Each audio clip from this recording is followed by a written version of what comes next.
kaigsunan, daghang kay salamat sa inyong pag-like, pag-follow, pag-share o pag-comment sa atong mga videos nga gi-upload sa niagay na aduna mo yung mga ginagmay nga legal nga mga nakatunan gikan sa mga videos.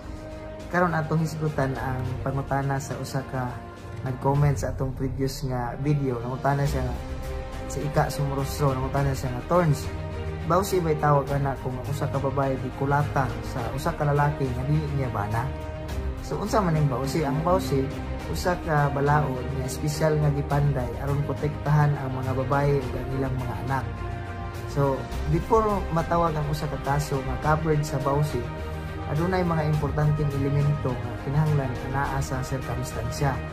Una kanang gitawag og existence of relationship. So mahimong bawsi kung adunay relasyon ang akusado ug ang biktima. Unsa man ang relasyon? It could either be marital, bana o asawa, hindi baka bana o ang iyang kanhi asawa, bulag na sila, hindi kulata, bawsi siya po na, kaya na may previous relationship. Hindi baka sexual, kita mo sa bar ang babae, hindi kulata, hindi na mo yung sexual act, so na mo yung sexual relationship, so that is an element of bawsi, or kanang gitawag og dating relationship. Nag-date pa lang mo, nanguyab ka, then wala kang gisugot. Bawsi ba na imong gikulata? Bawsi na siya na ay dating relationship. So dapat na ay relationship, marital, sexual, or dating relationship. Then kaduha nga elemento nga importante sa kaso nga bawsi na ay gitawag og acts of violence. So unsa man ang acts of violence? Base sa balaod na ay gitawag og physical nga violence. Kulata nimo, kasakitan physically. Laing acts of violence kanang gitawag nato og kanang psychological. Unsa man ning psychological kanang mental ug emotional nga abuse. Sama pananglit nga imong patyon ang pet,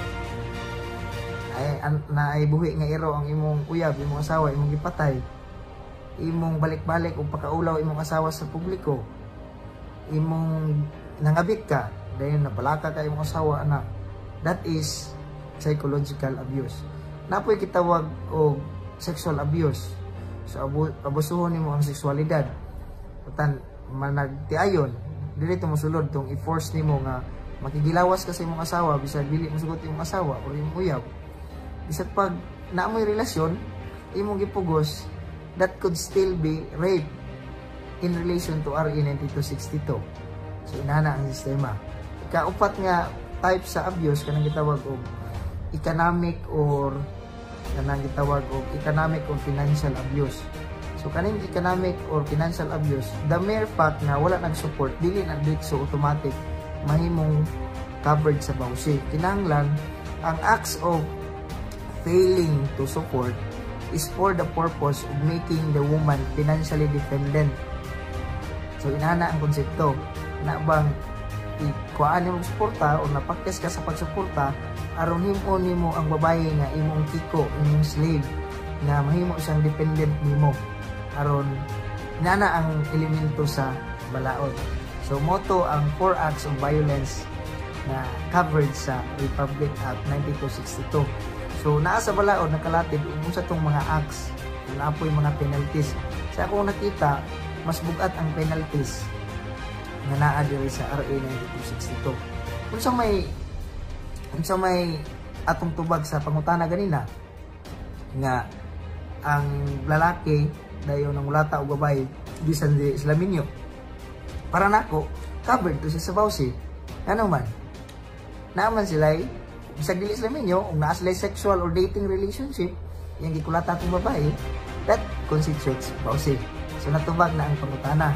So nganong makaingon man ang uban nga pabor ang balaod? Tungod man gud kay ang balaod anong napay laing mga proteksyon nga gihatag sa mga babae nga biktima sa violence, domestic violence. Apil na ni ana ang kanang pagpangayo og barangay protection order. So kung adunay mga babae nga biktima sa pagpang-abuso sa ilang mga partner o bana, pwede mong automatic mo report ito sa barangay ug mangayo og protection order. Automatic ex parte mo hatag ang barangay protection order nga 15 días. Sulod ana nga adlaw dili pwede muduol or protektahan ang biktima gikan sa padayon nga pagpang-abuso sa bana or sa partner. napay lain nga element aning nakanindot aning balaura nga maingin gid nga pabor sa mga babae na gitawag og bawsi leave. Kung biktima ka sa domestic abuse nga mosulod sa RA 9262, ang tanang empleyado gimanduan sa balaod nga kinahanglan muhatag og at least 10 days paid leave. So makalib mao na gitawag og bawsi leave. Makalib ang babae sulod sa pinakataas 10 ka adlaw or pwede extend, pero kanang 10 days maunay with pay na inana ang proteksyon nga gihatag sa mga babae. Napagi mas lawom nga proteksyon nga gihatag sa mga babae na gitawag og battered woman syndrome. Kung kanang imong babae balik-balik na lang gikulata, balik-balik na siyang naabuso, balik-balik na siyang nabiktima, kung mapatay ka ana niya, pwede na siya nga ma-exempt from whatever criminal and civil liability.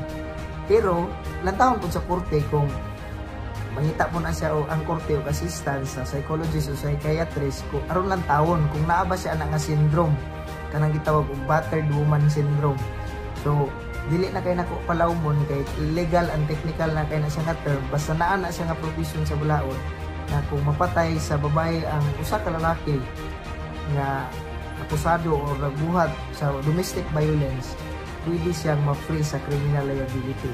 So kini si Attorney Earl Russell is paulikan ug ano na may mga legal nga mga pangutana, palig comment sa ubos kay atong paningkamutan nga matagaan og legal nga katubagan. Please like, follow and share. Daghang kayong salamat. God bless us all.